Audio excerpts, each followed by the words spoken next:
This is Hall of Famer Marshall Faulk, and you're listening to the Fantasy Footballers.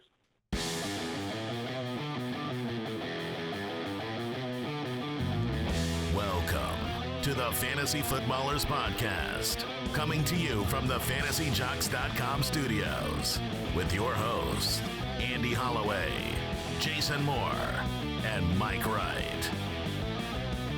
Welcome into the show, the Fantasy Footballers, back again for Thursday, February 16th, 2017.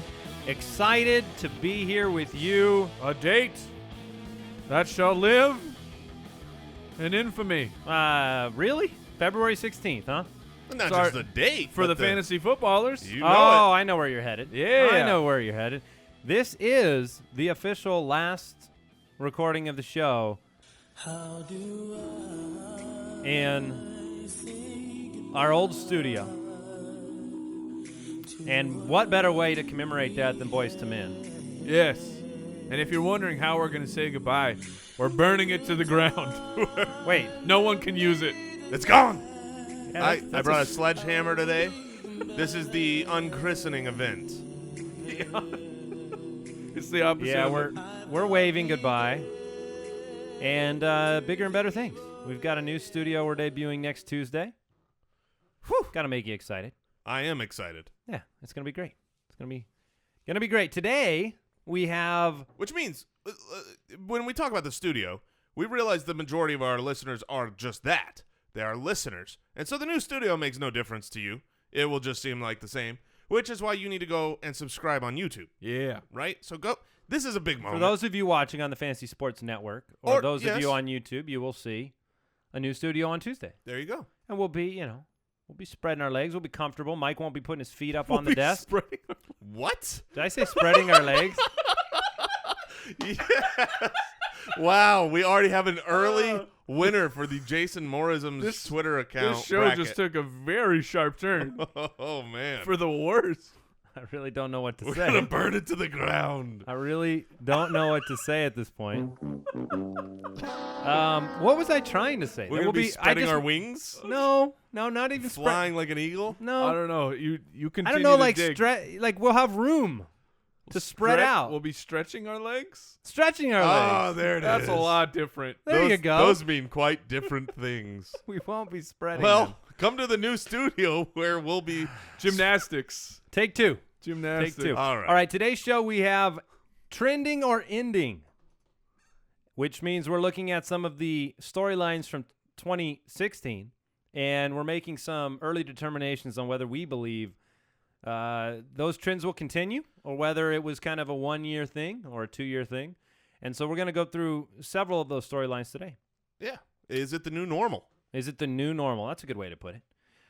A reminder for our listeners, we have a number of new articles up on the website, thefantasyfootballers.com. We have a fantasy report card article on Dez Bryant coming out. Yeah.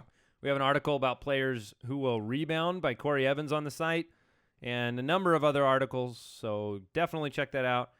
And this is the time of year for Dynasty and for drafting of rookies. If you're wanting to do some of that wide receiver scouting, our reception perception articles by Matt Harmon will be going up very, very soon on the website as well. So check that out. It's so true. Your words are very true. On Twitter, you can find us at the FF Ballers. Follow Jason at JasonFFL. Follow Mike at FF Hitman. Follow me at Andy Holloway if you want to. Check us out on Patreon, jointhefoot.com, and we're on Facebook, YouTube, iTunes, everywhere. Quick question of the day. All right? This one comes in from the community section on jointhefoot.com. It is a keeper league rule question. Great question for right now. We are all about fixing your league, getting it right for the upcoming year. So this question from Aaron Clark says, wondering what your rules are. What do you use for a keeper league? Our first year doing it. I want some expert advice. Thank you. And he says he's looking forward to the off-season, preseason with the fantasy footballers. So great question, Aaron. We our main kind of legacy 10-plus year league is a keeper league. So I think it's, we can certainly share what we do. I don't think it is the only way to do it by any stretch of the imagination. No, but there it are is a lot preferred. Yeah, there's a lot of good, completely different ways to run a keeper league. There is no, we'll fight for things that we think is right, like Fab. Or half point per reception. Fab is better than the alternatives. Half point PPR, I think, is the most fair scoring. We'll fight for those things. However, the way that we do keepers is we have selected 3 keepers. Every team gets to select 3 keepers that they have next year. And then so you go into the next year's draft, essentially you just have a full draft. You don't have to worry about, I'm missing a 3rd rounder or a 2nd or I gave up a 16th. It's just you basically are after those first 3 rounds in a way. And we place restrictions on those keepers. So the way we do it, which is really fun, we actually have teams select 1 franchise player, and that player is theirs to keep guaranteed. You've got him. And then we have them select 3 additional keepers that go into a keeper lottery. So we added this extra day during the calendar. We do it right when the 366 days a year. We add an extra day to the calendar, to our calendar. And so on the NFL draft, when the NFL draft happens, we get together and we dump all those names into a keeper lottery, and each team a giant golden. We actually do use a giant golden. What do you call that? I don't know, like a bingo turner type of thing. Yeah. And we all sit down, we spread our legs, and we sit down and we come on, and man. we turn that, and you get 2 of the 3 keepers, and the other one goes back into the draft pool. And so here's a perfect example of how this can play out in different ways. Mike's fantasy team right now is really reliant on whether or not Doug Martin has a team, because usually Mike is going to franchise Antonio Brown, right? Mm-hmm. You're not going to give the chance of him being available to draft because he didn't come out of the ping pong machine or the bingo machine. So you might actually be putting him into. Correct. Yeah, the way it works out with all the rules, what would be optimal for my team would be to franchise LeSean McCoy, and then I get a lottery between 3 different wide receivers, which I have Edelman, T.Y. Hilton, and Antonio Brown. Yep. So you would get 2 of those 3 at random. I know that my team, even if I didn't get Antonio Brown, comes out better, but do I want to take that chance of losing the number 1 fantasy wide receiver? Other keeper rules to keep in mind: as soon as the keepers have been selected, we allow draft pick trading in our league. We keep that dock open, so all off season people can be making deals, trading their keepers plus picks, trading picks for picks. It makes it really fun during that part of the year. Anything else that's really worth mentioning? I mean, that's kind of how we format it. I know a lot of leagues, obviously, they have draft picks that are exchanged for the players. This question's coming in from jointhefoot.com, which means you have access to footclanleagues.com, and over there we have an article detailing our exact scoring format and all the nuances of the rules. So you can take a look there for more information. That is very smart. All right, let's get into the news. News and notes from around the league. All right, it's been reported that Sammie Coates is recovering from sports hernia surgery, not a hand operation. We know he had problems with the hand last season. He kind of looked like he was going to break out, was a popular waiver wire pickup, and then disappointed anybody who paid fab or spent their waiver priority on him because he didn't do anything the rest of the way. Correct. And if you don't recall, he had a massive, massive laceration on his hand. I don't know if we got even a real clear report because it was talking about he had a broken finger. No, he has 2 broken fingers. Well, he doesn't have a broken finger. It continues now, as reported weeks ago, was that Coates had a hand operation, but now that appears to be false. What do you guys think of Coates moving forward with the Steelers? Martavis Bryant is still quite a wild card. Will he actually be reinstated? Sammie Coates, I mean, very, very small sample, but he did have an absolute monster game. Yeah, Coates I don't have a very high opinion of his future. Okay. I think he's worth monitoring. He's one of those players that has the potential to have a high future, but I'm not necessarily predicting it will be that. Marcus Wheaton is a free agent. I don't expect him to. He also is not very good. Yeah, but I don't expect him to be back at all. If Martavis Bryant doesn't come back, and you have all of those injuries that Coates dealt with this current season that hampered the flashes that he did show, then the cards could fall. The cards could fall. The chips could fall the right way. Yeah. Yeah, there you go. And and they could turn out to make Sammie Coates valuable, but he's just someone to monitor as of now. All right, let's talk about Smokey Brown. Yes. The Cardinals president, Michael Bidwell, believes that the team has solved John Brown's sickle cell issues. We all loved John Brown last year, and then he went through health concerns that limited his snaps, limited his effectiveness on the field. Bidwell said he is very healthy, and it looks like the doctors had found the issue related to sickle cell, and so they expect Smokey John Brown to be back. If he's back, Michael Floyd's gone. Larry Fitzgerald plays a role underneath in that Hines Ward type of thing. But John Brown would be the leading contender for high reception totals. Steal of the draft. I was a year off on him because he still burns bright in my heart. I really believe he was last year. He was one of my 3 my guys.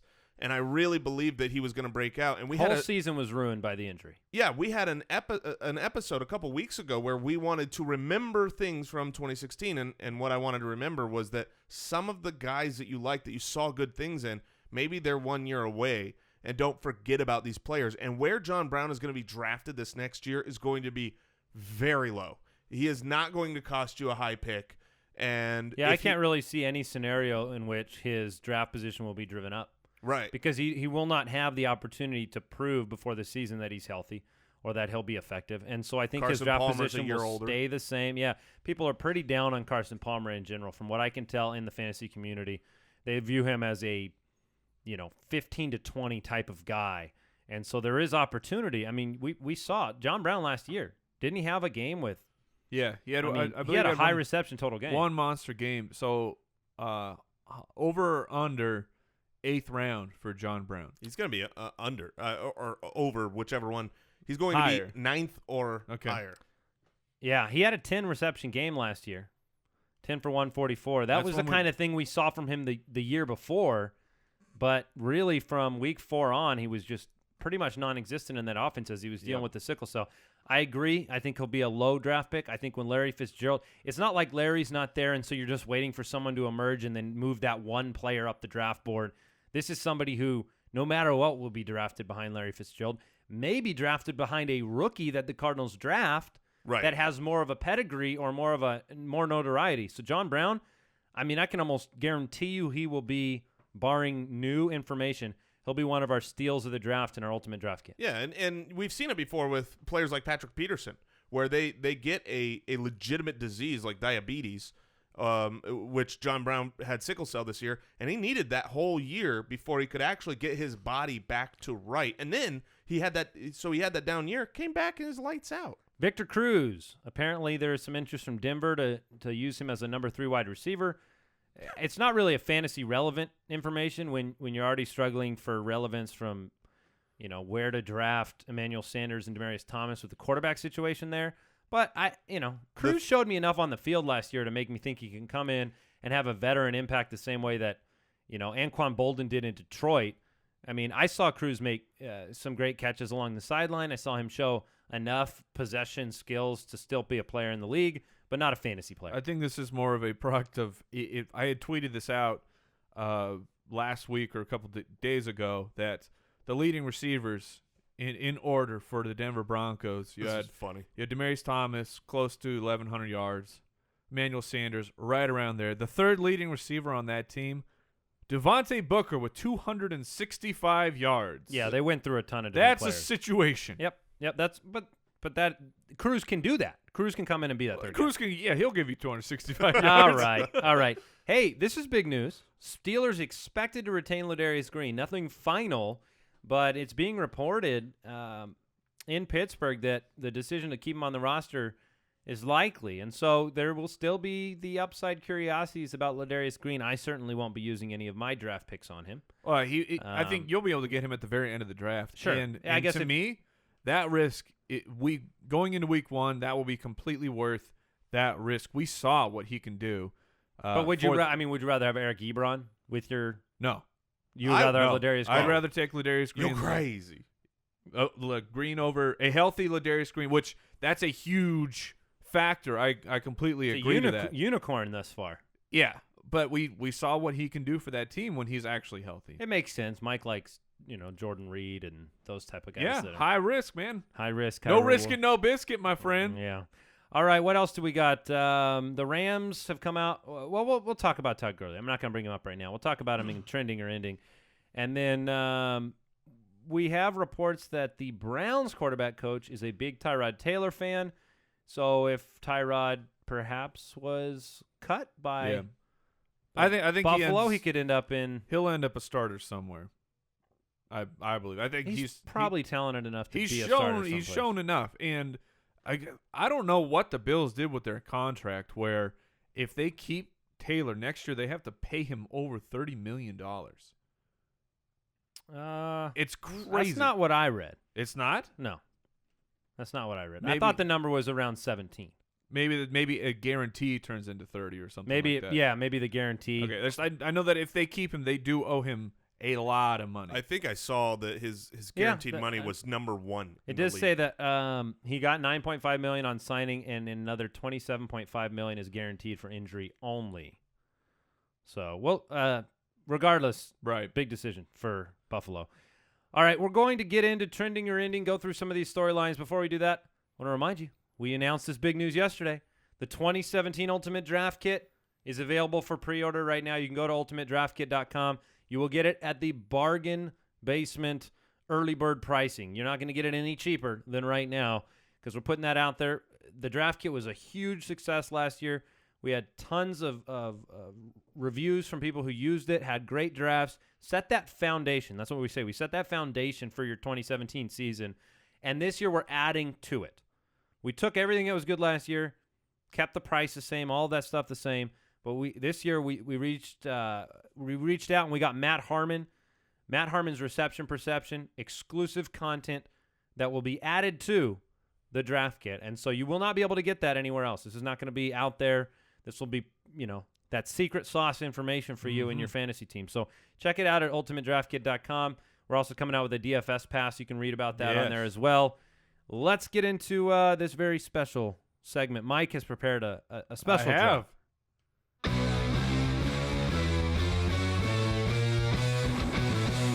If these trends continue, Disco Stew. All right, so let's talk trending or ending. I think I'm just going to say that segment name over and over again. Trending or ending? It is fun to say. I want to start Francisco. Before we get into some of these other ones, I'm going to start with Todd Gurley. Oh, he's getting the bump? Because yesterday we had he was my Valentine. Yes. You guys, Mike and Jason, were on a Slack channel. You guys were dropping a very frightening statistic. Yeah, it was. So why don't you share that to set me up for failure? It was, set me up for failure. So Lord Reeves. On Twitter. If you're not following Lord Reeves, get your life in order. Spectacular fantasy information. But he talked about Gurley in his first 4 full games ran for 146, 159, 128, 133. Monster explosion, was single-handedly winning fantasy weeks for you if you held on to him through those first couple weeks where he was recovering from the ACL. However, in 24 games since then, it's a large sample size. He's been over 100 yards once. He's been over 80 yards 4 times. Yeah. And so what Lord Reeves is talking about is... I'm no mathematician, but that means 20 times out of 24, he has not hit 80 yards. So if you're talking trending or ending, I know where you guys are probably going to stand. I'm going with ending. This situation is ending for Todd Gurley. You have to look at the situation. I understand. That is an overwhelming statistic. There is no world in which I could come out, I'm thinking those election commercials. I can't come out with any film last year that makes you want to elect Todd Gurley. But I will say this. The Los Angeles Rams, their run blocking is atrocious. Last year, yes, 3.1 yards per carry. Do you know how many of those yards came after contact last year for Todd Gurley? 2.2 of that 3.1 came after contact for Todd Gurley. That's rough. Over 70% of his yards came after contact last year. The run blocking is terrible, according to Pro Football Focus. They're the 26th ranked offensive line. You had no threat in the offense. You had extremely a horrible offensive philosophy put in place by that team. I believe in Sean McVay. I believe in the talent and pedigree of Todd Gurley, and I believe in the opportunity to improve. And all that being said, all of the horribleness, right? 3.1 a carry and everything that was inefficient about Gurley last year, he was still the 15th ranked running back. Okay? He is not. I mean, he's a 1. He is a 1 to me. Is he top 5? That's a stretch for me. I think 7 or 8 is a really reasonable expectation. And if he's drafted in a place that does not align with 7 or 8, I will be happy to put him on my team. Trending or ending, gentlemen? Do you happen to have the lower ranked offensive lines, or did you just pull the Gurley? I have them all. You do? Okay, so give me the bottom 3. The bottom 3 offensive lines, according to One's got to be Pro Seattle. Football Focus, is San Francisco, Minnesota, and San Diego. Oh, Seattle okay. is the fourth to the left. Okay, all right. So it's Seattle, San Francisco, Minnesota, San Diego is the bottom 4. So San Francisco below them, below the Rams. Correct. Carlos Hyde, Carlos San Hyde. Francisco? Yeah. Okay. How's David Johnson's offensive line? According to Pro Football Focus, David Johnson's offensive line ranked 13th. That's all. But my point was just Carlos Hyde almost had 1,000 yards on the ground and was far more efficient than Todd Gurley. I share Most players are efficient when they play half a season. I'm just saying that from when 988 yards. When Todd Gurley leads in carries and he got the ball in volume because they had no other option. Sure. If you give that much volume to Carlos Hyde, you're telling me his efficiency goes up? I don't think so. That's never happened before. Carlos Hyde did play 13 games, and speaking of an offense that had one effective weapon, San Francisco's right there to me with the Los Angeles Rams. I share optimism for Todd Gurley. I mean, you can't just completely garbage bag those first 4 games of his career and his entire collegiate.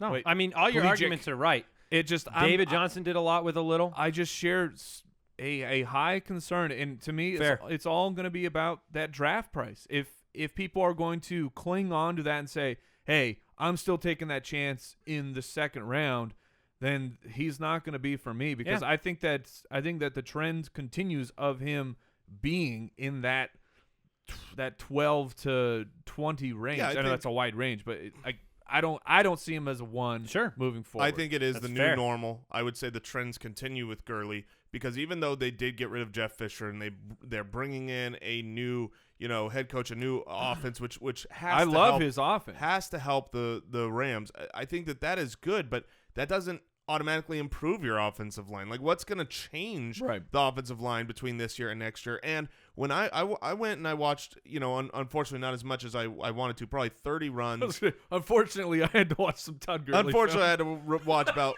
30 different runs between a couple different games last night because I wanted to actually see eyeball. And I will say this, most of the runs weren't his fault. Most of the runs were like, oh, goodness gracious, you get the ball and you got 4 guys on you.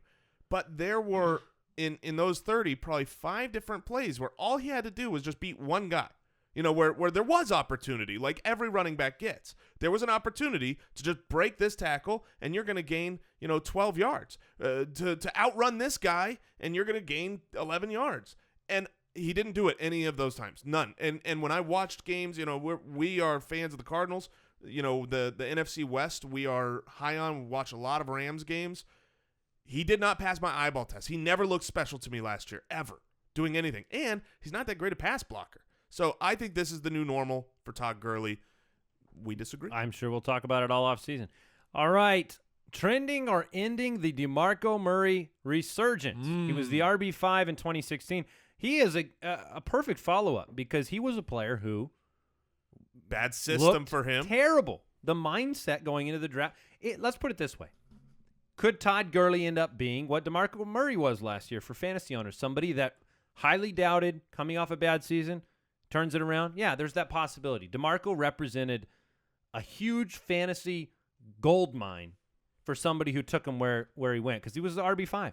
So will this trend continue? He's not changing teams this offseason. He's going right back to Tennessee, but a year older. What do you guys think about DeMarco Murray's resurgence? Is it trending or ending? I think it will be trending for DeMarco Murray. I think that he has enough, and we've talked about the draft kit. I'm getting ready for the draft kit, and I was just collecting so much data, breaking things down. DeMarco Murray in the red zone had nearly 23% of the team's targets in the red zone. nearly 23% of Mariota's red zone targets went to DeMarco Murray. I don't think that's going to change. Maybe it's not 23, but he such a high probability of scoring when you're getting, just dump offs inside the red zone, and you can move that even up into inside the 10. He was over 23% of the team's targets inside the 10. So they give him great opportunity to score.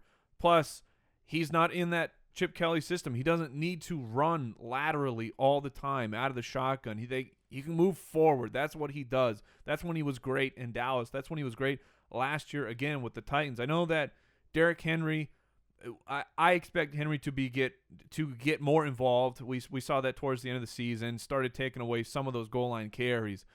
So maybe they will lighten that workload. But even still, I think that Murray will continue to be a high capacity workhorse running back, and I think that he's got enough left to give you at least one more great year of fantasy. I won't add anything to that. I agree completely. He's trending for me.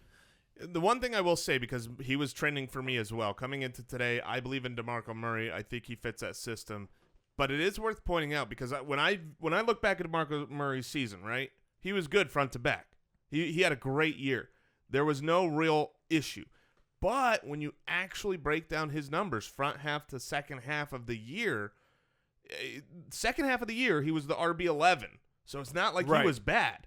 But the first half of the year, he was the RB3. We're talking a difference between, in standard scoring, he was 17 points a game first half of the year, 12 second half of the year. So I think the trend is going to stay as him being an RB1 this year. But he is going to be a lower end RB1 for me, not the number 5 guy. As of right now, way too early drafts, but fantasy football calculator, DeMarco Murray and Todd Gurley are going back to back. Murray is going one slot ahead of Todd Gurley. Give me all the DeMarco. There you go. Right. Yes, I think that will actually continue as we go. It'd be pretty hard for me to pass on DeMarco Murray for Todd Gurley. Right. It would depend on my team's makeup, or if that was an opportunity to grab a 2, I still probably go DeMarco. All right, trending or ending with rookie sensations, all right? I'm going to give you 3 rookie names. We're going to go trending or ending. Jordan Howard was RB10 in 2016. Michael Thomas was the wide receiver 7 in 2016. And Dak Prescott was the QB6 in 2016. Trending or ending for those 3 players. Where do you slot them for 2017? I know it's early. I'll start us off because I think it's trending on all 3.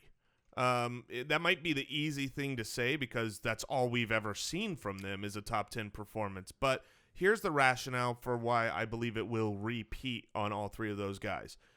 If it wasn't for Ezekiel Elliott, Jordan Howard's rookie year would be talked about like crazy. But he wasn't the best rookie this year. And so he's discounted a little bit, and he didn't come in as the starter. But his year was exceptional. He was the second leading rusher in the NFL, and he wasn't the starter the whole season. He was great. So why in the world would he – I mean, that was his doing. 1,300 yards, 5.2 a carry, 6 touchdowns, 29 receptions. With a pretty decent offensive line that's young and going to be getting better. Michael Thomas has a Hall of Fame quarterback and another year under his belt. He's the guy of this list I would be the most concerned about personally, just because I think most people aren't. And you see with wide receivers sometimes if they break out year one a regression.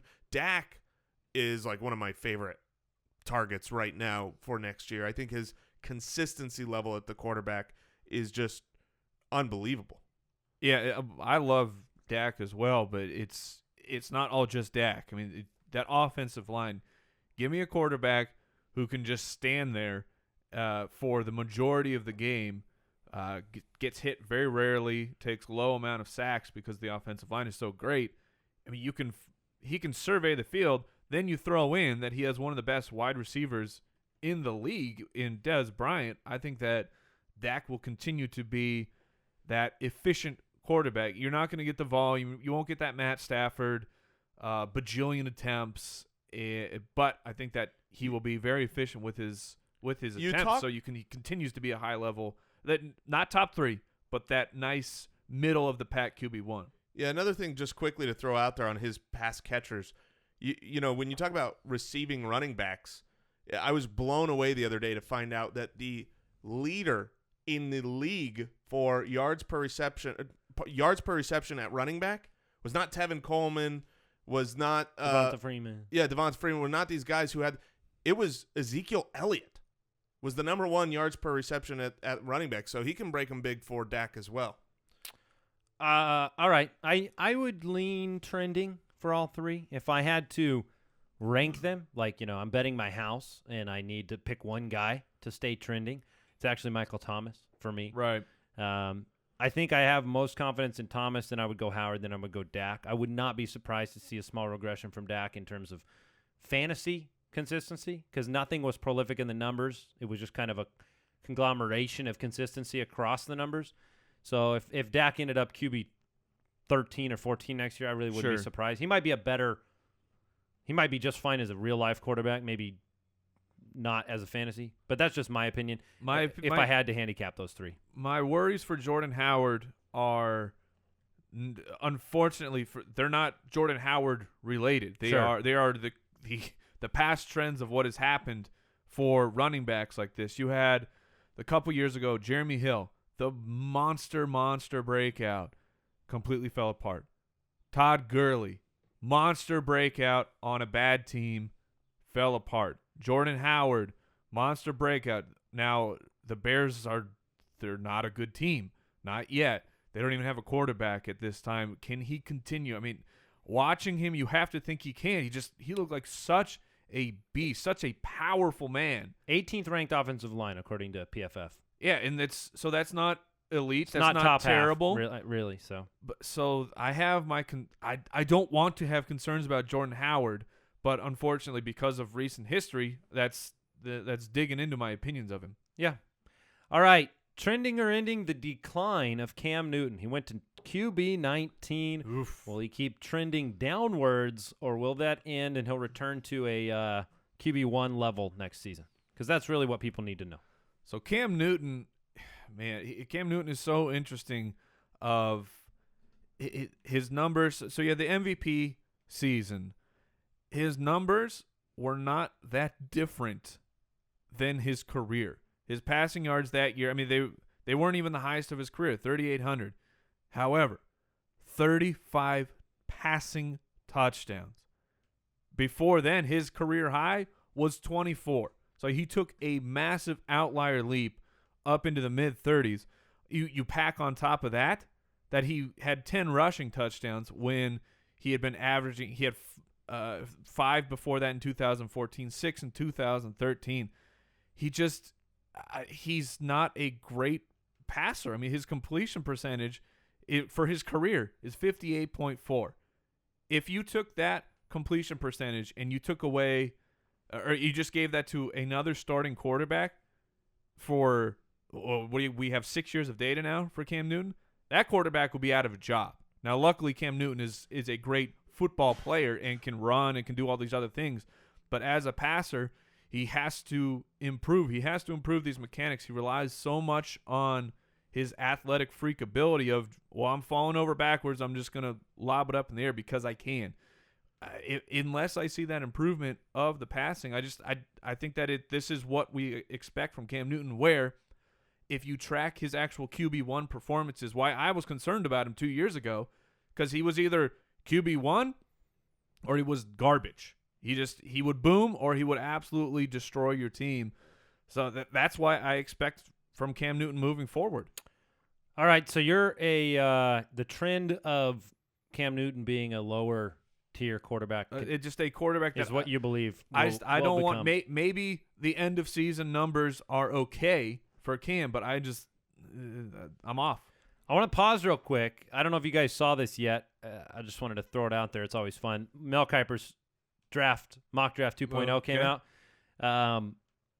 Some interesting picks here. You had Fournette going to the Jets at 6. What? Well ahead of Dalvin Cook. No. He actually has Dalvin Cook going at 15 to Washington. I don't mind that, but just the Jets with the money invested in Powell and Forte and the other needs. Mike Williams to Philly, to the Philadelphia Eagles. That would make sense. They actually had Deshaun Watson to Buffalo. And he has Mitch, good old Mitch Trubisky, to San Francisco at number 2. So some interesting. It's always, even when you start hearing names with teams, we're going to get into all the rookies, obviously, down the line here, but kind of interesting to see. Yes. I'm rising on Deshaun Watson. Well, really? Oh, that makes Really? me happy, man. Yeah.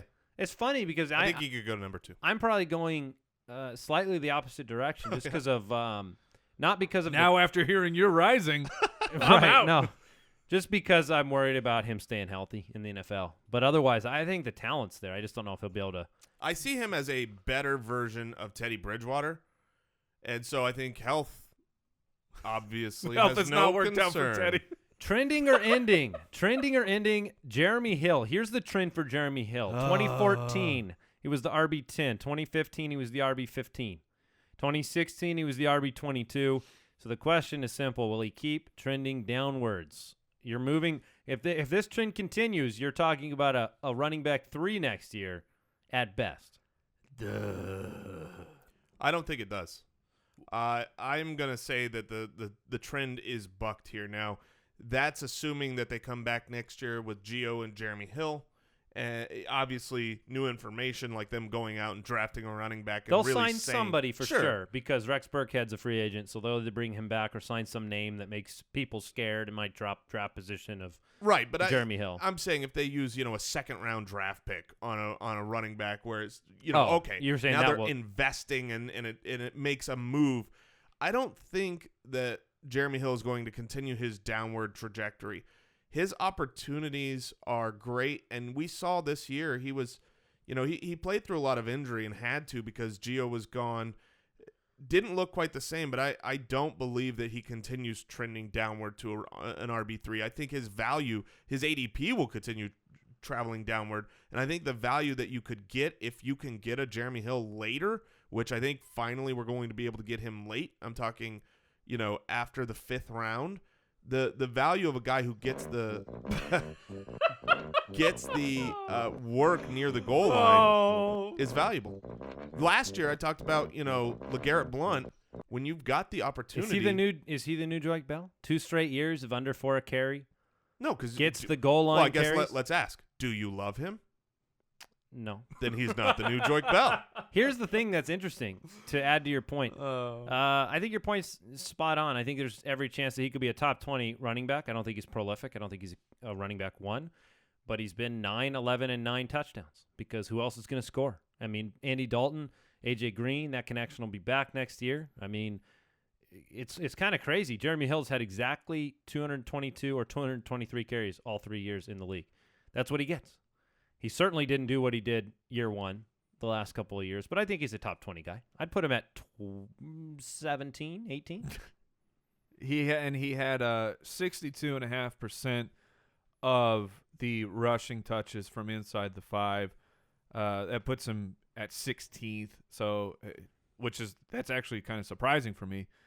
He had how many total? He had 15 total carries inside the 5. So I mean, he'll be a touchdown guy, but if he can't improve that vision and get those happy feet under control, that's what he's gonna Where be. would Jeremy Hill be if he didn't play Cleveland this year twice?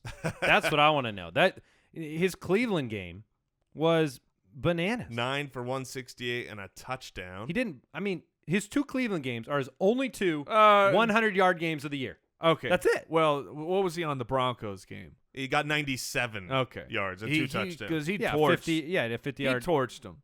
He had a 50-yard carry. Well, look, over the course of the season, those don't count, Mike. He was the running back 20 in half-point scoring formats, and he did not play in Week 17 and barely played in Week 16. So if you factor all those things together, he was. I feel like I'm an apologist right now. Yeah, you're always rough. going to. He was hurt. That's here's what I believe. Here's his yards he was per hurt carry all year. Here's his yards per carry to start the year if you don't count the Cleveland game. 1.1, 2.2, 1.4, 1.8. Yeah. Okay. I retract my apologist the thing that's tough about him is he has the ability if Gio's active, Jeremy Hill could get 25 carries or he could get like 6 carries. Because if it's not going the right way for him, they'll just ride Gio. So risk, right? I mean, but there's always risk with a guy who finishes around that 15 to 20 range. So we're going to do one more trending or ending, and then I want to get into the mailbag for a few questions today. Let's go with this one here. Trending or ending, Tyreek Hill. He was, and the trend is this. From weeks 9 through 17, he was the wide receiver 10 in fantasy football. So a top 12 wide receiver. The ability to get you, he had receiving totals, obviously, but he also, he had a 10 reception game, but he also had games with no receptions that he, in the special teams game or in the running game, on limited snaps, did a lot of work. So I know we've talked about it a little bit, but he'll be a very interesting debate topic all off season. So I'm curious where you guys stand now. Now that I know that Jason is capable of changing his opinion with this Deshaun Watson news, I'm ready for him to tell me he's all about Tyreek Hill. All right. Do you want me to?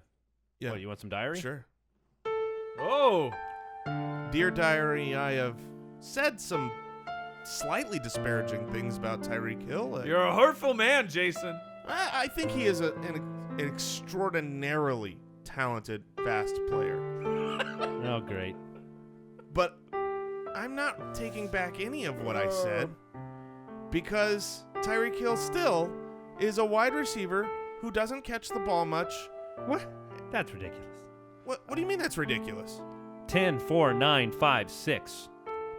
That little stretch was when Jeremy Maclin was gone. So yes, sure. All right. When he was Fair, the wide fair, receiver fair. 1, he caught the ball a lot. I can give you plenty of 1s and 2s and 0s. I was gonna say I do think that it's possible Kansas City drafts a fairly, like a wide receiver in the first 3 rounds, which I'm sure will distort opinions. Look, if you even get more. special team scoring in your format, then I will love Tyreek Hill.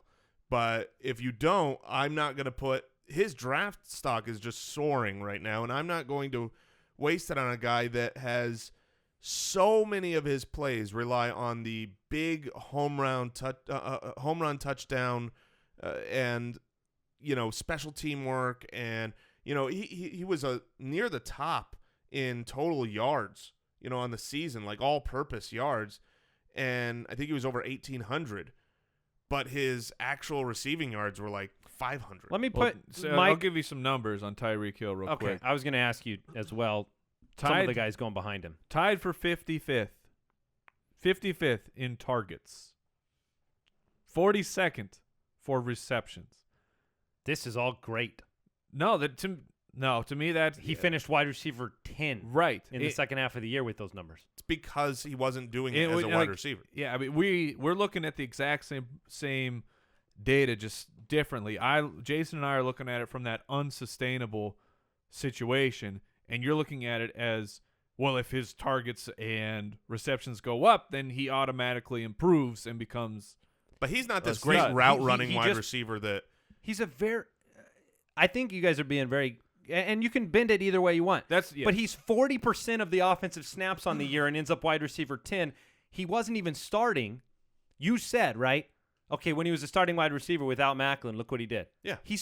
Andy Reid's come out and said he wants him to be a starting wide receiver. And he's going to get the ball in the end of rounds. Well, I meant the one. I just think the effectiveness is going to be there. But I'm going to say all this, and I'm going to take it all away. Okay. I'm going to take every bit of it away because I'm not drafting Tyreek Hill where he's going right now. Holy moly. Yes, Here's who he's going ahead of in I've current looked at it. ADP. Brandon Cooks, Sammy Watkins, Allen Robinson, Doug Baldwin, Alshon Jeffrey, Michael Crabtree, Demaryius Thomas, Jarvis Landry. He's Yeah. going in the third round. That won't happen, but he's going to be. Oh, you could get that offseason buzz. Andy Reid comes out and says, you know what? Tyreek Hill's a starter. And you will love it. He's going to fall in with that. I will love it. The nebulous 4th round crew where everyone in there is just in a murky muck. Not if I have anything to do with it. Well, you're gonna push him down? I'm going to push him where he should be. in further down into the muck? Yeah, he should be, 6th round draft pick. Yeah, okay. All right. Look, well, trending or ending, I think he's on the way up. I think he can sustain what he did last year a different way. I'm not expecting 3 return touchdowns. I'm expecting a snap count that isn't under 50% for the offense. I'm not even factoring in his special teams because I think that most people are not What's rewarded. a snap count next year on offense, Mike? 40%. 40% this past year. I'll put him at 60. I'll put him in the 60s. Okay. And so you think his efficiency will go down more than 33%? Yes. Okay. Yes. Obviously you do. Obviously you do. All right. It's like you always. Hey, Foot Clan, weigh in. Weigh in on Twitter. I'd take love to know what you guys- guys think about Tyreek Hill. And you compare them to the optimal situation. I mean, we all just do talked about this. What I'm saying, you're like, well, Deshaun Jackson does it. Deshaun Jackson's the only guy who continues to do it for the player of that size and that speed. So it's not a fair. Yeah, you've had other comparison. guys. Percy Harvin's done it, but he Percy couldn't Harvin- ever do it year after year after year. Right. Well, because he was hurt. Yeah, because he was small. No, because he was hurt. Okay. He was hurt because he was hurt. I don't consider Percy Harvin small, by the way. He's not Tyreek Hill small. I mean, Percy Right. Harvin. Harvin was thick. I mean, what, you think Tyreek's coming down with a bunch of migraines, Jason, to derail his career? No, but I do think that a small guy is more injury prone in the NFL, and I think Tyreek Hill is a small guy. All right. Tell that to Darren Sproles. Years of perfect. I love the perfect outliers, health. man. The outliers are great. What? All small guys get injured? No, smaller guys are easier to injure get injured than big guys. I think what it comes down here is that if we talk for the next 2 hours on Tyreek Hill, you'll come up with 200 different narratives that lean your direction, and I'll come up with 200 that lean mine, and I'll be right at the end of it. So let's go ahead and jump in the mailbag. Mailbag. They'll probably draft a wide receiver in the first round and ruin it all for me. So, all right, mailbag. If you have a question, go to the website, click the questions tab, thefantasyfootballers.com, or leave us a voicemail question at 302-464-TFFB. We love answering Foot Clan questions. It's always fun. We love hearing Mike, drop the mailbag drop every single day. Oh, yes. It's all funny, right. Just to throw this out there, Okay. for your sake. It's funny because I'm mocking Tyreek Hill. He's 5'10", 185. Same size as Percy Harvin. Antonio Brown is 5'10", 186. Yeah, because there's a lot of small guys in the NFL. Yeah. Much different game. What is? Yes, Antonio Brown's game versus Tyreek Hill's game. Identical. Absolutely the exact same. I honestly, I look at them and I say, you know what's funny? Antonio Brown, No, he wasn't Antonio special Brown. teams guy. He was not Antonio Brown for years. I'm not actually comparing them, but the fact that they're both Antonio Brown made a lot of hay in the return game early in his career. Just saying that. All right, David Ogden. Who should he keep in his keeper league? Scoring format is full point per reception. AJ Green or the slippery fish LeSean McCoy? Ooh. AJ Green in a full PPR league. AJ Green or LeSean McCoy? As of today, I don't know. I wanted a lot of help there. Oh man, that is brutal. I'm gonna take AJ Green. I'm going to take AJ Green as well. The full PPR just it pushes him over the edge. AJ Green should be a 90 to 100 reception type of guy, and then you add in the double digits. Last year we loved AJ Green because he had never been under 1,000 receiving yards in his entire career. Injury derailed that. He almost got there, but I think the AJ Green is back next year to what we expected. Yeah, and that would be unanimous for me as well because I just think about my early season draft rankings, and AJ Green is ahead of LeSean McCoy, so makes it easy. Here's a question from Matt in Chicago. Did you guys ever post the consistency rankings that were used for your Truth episode? I'd love to see what you guys saw. A piece of that puzzle that you can refer to is an article by Tristan Cockcroft on ESPN. That was a piece of what we talked about with the consistency level. So I would look at that article. I think we talked about maybe posting the consistency pages, but I would just look there. That'll make it easy. Keeper question from Eric in Lawrence, Kansas. He says, can keep 2 from last year. He's keeping Michael Thomas for the 10th rounder. It's a good one. Delicious. For my second keeper, do I keep Julio for a first rounder, Ingram for a third, Crabtree for a 7th, or Malcolm Mitchell or Paul Perkins for the 18th? That is a tough question for me because I'm going to tell you right now, I am tempted to say Paul Perkins for free. For free? It's all right now. It's looking like Paul Perkins has a clear shot at first, second, down role, maybe more. I think the Giants are going to grab someone, but as of right now, my dynasty team completely disagrees with you. As of right now, the information we have is Paul Perkins is in line. For me, the tougher question is, so we're in a PPR situation. The tougher question for me is, do you just take Julio? Do you take that top 3 wide receiver? You already have the value on Thomas, so you can spend that earlier capital. It's your first, whatever. You would take him in the first regardless. Sure. But Crabtree in the 7th in a PPR situation is, I mean, that's tempting. I'm going to take Julio. I'm not going to mess around. I'm going to go. Don't blame me for that. Jason, where do you side? Yeah, I've been rolling through my head the different trade options. Like, okay, if I kept Paul Perkins in the first, let's say who would be, or for the 18th, who would be a wide receiver available, after keepers in the first? Would I trade them? And I think at the end of it, I still want Julio. Julio is a true difference maker, so I'd go Julio and Michael Thomas. Yeah, unless, that's the right pick. If things really trended Perkins' way before the season, I'd be tempted because I'd already have Michael Thomas. But dynasty trade question. Chris in Montreal. Oh, bonjour. Oh, I love that he doesn't drop the bonjour in the one place where they actually speak French. Because then it would not be a funny joke. Which side do you take in this dynasty trade? Devonta Freeman and Eric Decker and Will Tye, who, by the way, today signed a 1-year contract. Devonta Freeman, Eric Decker, and Will Tye? Or Michael Thomas, Zach Ertz, and Paul Perkins? Michael Thomas, Zach Ertz, and Paul Perkins. In a dynasty league, I'm taking that side. I'm taking the Michael Thomas, Zach Ertz, Paul Perkins side. Yeah, I agree. I don't want to give up Freeman. But, he got the Thomas side of the deal, by the way. But Thomas.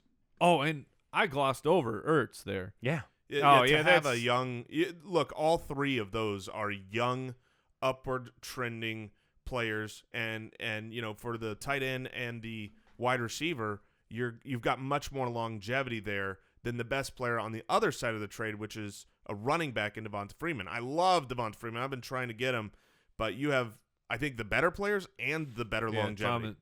Definitely the Michael Thomas side.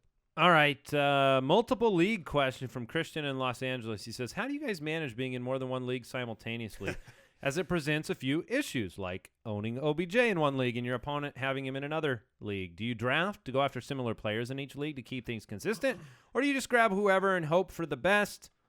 I certainly have a couple contributions to this answer, but what do you guys think?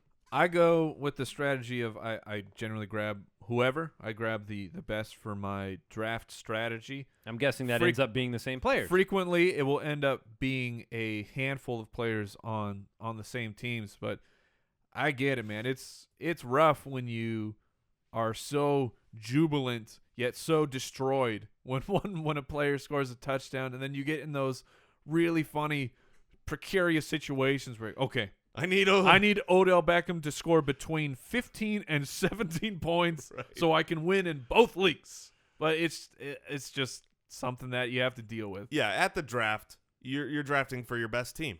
That's it. In every league, draft the best you can. Don't go out of your way to say I want the same guys. Here's a before we close out the show today and start packing up for the new studio. Yeah. For the new studio. I'm going to give you guys a pop quiz. Very interesting. The Dallas Cowboys gave up the second fewest QB pressures in the league this year. There's one team that gave up less QB pressures. Do you guys know who that is? The Raiders? No. And I ask it like this because it's not obvious. Ooh, because it's not obvious? It's not obvious.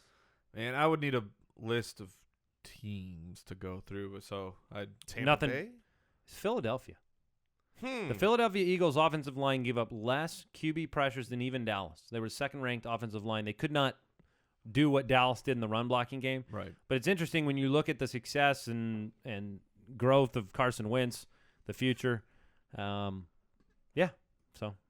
anyways, that's it for today's show. Thank you for tuning in. Check out the Ultimate Draft Kit at ultimatedraftkit.com.